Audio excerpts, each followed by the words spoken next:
ये आरोप केरल के मुख्यमंत्री का है।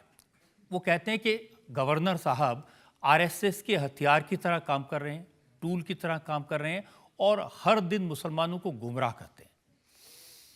क्या कह सकता हूँ मैं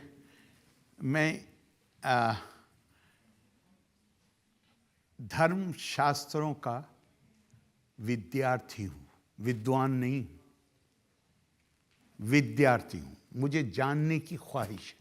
मैं समय लगाता हूँ, पढ़ता हूँ और जो पढ़ता हूँ उसको कोशिश करता हूँ कि मैं वो दूसरों के साथ शेयर करूँ। समस्या कोई आए तो उसकी रोशनी में मैं कुछ सुझाव दे सकूँ। मुझे ये कौन कह रहा है जो धर्मशास्त्रों को ही नहीं मानते? वो मुझे बता रहे हैं कि मैं मिसलीड करता हूँ। और इनके अब नहीं, उनकी मजबूरी क्या है? वो कम्युनिस्ट हैं। उनकी मजबूरी क्या है? 1990 तक उनके हर इलेक्शन में मैनिफेस्टो में यूनिफॉर्म सिविल कोड के वो सपोर्टर थे। 1986 में जब मैंने इस्तीफा दिया है सरकार से इस विषय पर, तो सबसे ज्यादा मुझे सपोर्ट करने बीजेपी के तो उस वक्त 2 मेंबर थे सदन में कुल। सपोर्ट ही मुझे लेफ्ट पार्टीज ने किया था। और सबसे वोकल वॉइस अगर किसी की थी जिन्होंने मेरा समर्थन किया था सर, वो श्री EMS नंबूदरीपाद की थी। आज कम्युनिस्ट पार्टी ने पलटा पूरा बाल लिया। केवल वो UCC का विरोध नहीं कर रहे हैं, वो 3 तलाक का कानून जिसके नतीजे में 95% से ज्यादा तलाक दर कम हुई है, उसके बारे में 6 महीने पहले कहा कि इस कानून की क्या जरूरत थी। क्यों कर रहे हैं वो? असल में वहां पे एक धर्म के नाम पे बनी हुई पार्टी, मैं नाम नहीं लेता हूं पार्टियों का, जो जिन्होंने देश के विभाजन की मांग की, वो इनका असेसमेंट ये है कि वो पार्टी कमजोर हो रही है। लिहाजा अब ये कमजोर होती हुई पार्टी का जो वोट बैंक है उस पर कब्जा हो जाए, इसलिए जो बातें वो पार्टी करती थी वो अब ये कर रहे हैं। जनता में से बहुत सारे लोग ये सवाल पूछना चाहते हैं। हाँ, PUBG गेम इस्लाम में हराम है या नहीं? पहली बात तो ये है कि ये उनसे पूछिए जो अपने आप को अथॉरिटी कहते हैं। मैं तो आपकी तरह से छात्र हूँ, विद्यार्थी हूँ, तो मैंने आज तक मुझे पता भी नहीं है PUBG कैसे खेलते हैं, ना मैंने कभी उसके बारे में जाना, तो मैं कैसे बता सकता। ये जाकिर नाइक साहब कहते हैं कि मुसलमानों को वीडियो गेम्स नहीं खेलने चाहिए, क्योंकि वीडियो गेम खेलेंगे तो उसके अंदर हर तरह की तस्वीरें दिखाई देंगी, कम कपड़े पहने औरतें दिखाई देंगी, उसमें म्यूजिक होगा, और इस्लाम में तो संगीत भी हराम है। अच्छा, हमने मान लिया। नहीं, मैं तो उनकी बात को मान रहा हूँ, मान लिया। उनका जो फोटो आता है वीडियो के ऊपर वो जायज है? उनकी वो जो माइक लगा के और वीडियो उनका बनता है, और जिससे मुझे यकीन है कि YouTube उन्हें पेमेंट भी करता होगा, चूंकि उनकी व्यूअरशिप काफ़ी है, तो YouTube उन्हें पैसा भी देता होगा। उसको, उस वीडियो को बनवाना और उससे पैसे कमाना उनके लिए हलाल है? ये भाई, ये कोई नया मामला नहीं है। हिंदुस्तान में तो इन लोगों ने जब ये शिप्स के जरिए हाजियों का जाना शुरू हुआ, तो फतवा है उस वक्त हिंदुस्तान के मुसलमानों पर हज फर्ज नहीं है, क्योंकि हज करने के लिए आपको, उन्हें चाहिए था, उस जमाने में पासपोर्ट नहीं होते थे, परमिट होता था, तो परमिट पर फोटो लग रहा था, तो परमिट पर फोटो खिंचवाना पड़ेगा जो गैर इस्लामी है, लिहाजा आपको हज पे ही नहीं जाना चाहिए। और ये लगातार कहते रहे। लेकिन मैं किसी का नाम नहीं लूंगा, लेकिन आप जरा टीवी के अलग अलग डिबेट देखिए। टीवी की एंकर बहुत आकर्षित और सुंदर महिलाएं, और यही लोग जो हराम कहते हैं, ये उनके साथ डिस्कस कर रहे हैं टीवी के स्क्रीन पे बैठ के। वो जायज है, वो हलाल है।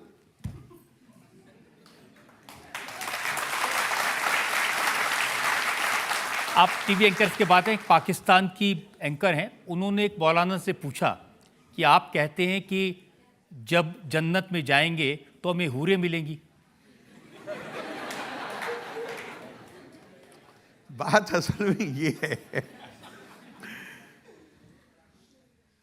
पता नहीं, वो एक बार स्वामी विवेकानंद को प्रोफेसर ने एक सवाल किया कि अगर आप सड़क पे जा रहे हैं और वहाँ पे बहुत प्रज्ञा, विजडम से भरा हुआ कोई ग्रंथ हो और एक पैसों की थैली रखी हो, तो आप दोनों में से किसको उठाएंगे? स्वामी विवेकानंद जी ने कहा, मैं तो पैसों की थैली को उठाऊंगा। तो प्रोफेसर ने कहा कि बड़े अजीब आदमी हैं आप, सन्यासी हैं और आप पैसों को उठाएंगे। मैं तो जिस किताब में विजडम है, प्रज्ञा है, बुद्धिमत्ता है, मैं तो उसे उठाऊं। कहा जिसके पास जो चीज नहीं है वो उठा ले।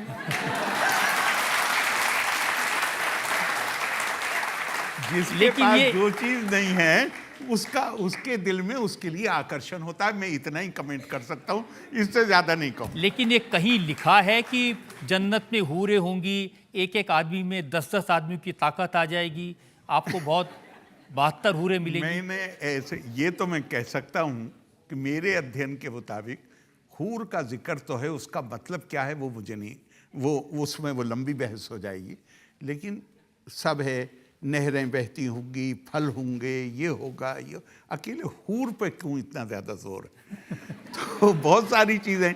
लेकिन दूसरी जगह, एक जगह कुरान में कह दिया, वो बड़ा इम्पोर्टेंट है। उसमें कह दिया, और इंसानी दिमाग, मानव बुद्धि इसकी कल्पना ही नहीं कर सकती कि जन्नत क्या चीज़ होगी। तो इसका मतलब क्या हुआ? इसका मतलब हुआ कि स्क्रिप्चर जो होता है, धर्मशास्त्र जो होता है, वो तो हर तरह के लोगों को, जिसकी बुद्धि कम विकसित है उसके लिए भी है, जिसकी बुद्धि ज़्यादा विकसित है उसके लिए भी है। तो उन्हें तो उसको तो सबको एड्रेस करना होता है।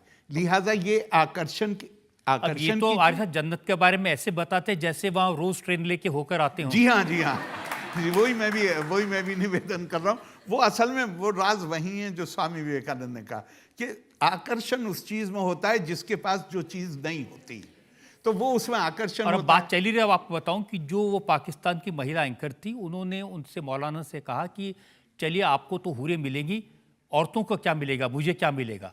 उन्होंने कहा आपको वही हस्बैंड मिलेगा जो आपके साथ इस जन्म में है। तो फिर उसने कहा, आगे का भी बताइए। उन्होंने कहा कि मुझे नहीं चाहिए। नहीं, उसने कहा कि अगर वही मिलना है तो फिर जन्नत, जो उसने कहा था, मैंने देखा है ये क्लिप। उसने कहा फिर वहां जाने का फायदा क्या? जो उसने कहा था। क्या इस्लाम में ब्याज हराम है? क्या कुरान इसकी इजाजत नहीं देता? इंटरेस्ट लेना, बहुत सारे लोग कहते हैं ब्याज। बिल्कुल, मैं इंटरेस्ट के खिलाफ बहुत सख्त शब्द प्रयोग किए गए, लेकिन जैसे मिस्र के शेख मोहम्मद अब्दुहू थे, जो बहुत बड़े स्कॉलर थे, हमारे हिंदुस्तान में सर सैयद थे। जब हम उन्हें पढ़ते हैं तो पता ये चलता है कि जिस ब्याज को, जिस इंटरेस्ट को, उनके राय के मुताबिक, मेरी कोई राय नहीं, मैंने बार बार कह रहा हूँ, मैं तो स्टूडेंट हूँ, मैं तो फ़ायदा उठाता हूँ, सबकी किताबें पढ़ता हूँ, उससे फ़ायदा उठाता हूँ।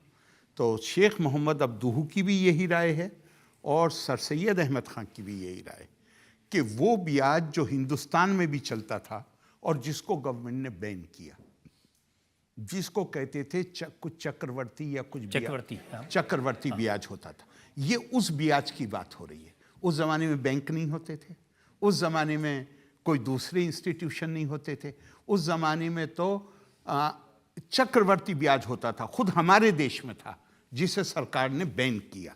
तो उनकी राय ये है दोनों की कि मुस्लिम उल्मा इसको समझने में नाकाम हो गए। आज के ज़माने में तो ऐसे बहुत सारे बैंक हैं जिनके हेड मुसलमान हैं। जी, सब मुसलमानों के भी। बैंक तो छोड़ दीजिए, सारे मुसलमान देशों में बम इस्लाम के नाम पे बना हुआ पाकिस्तान, वही बैंकिंग सिस्टम लागू है।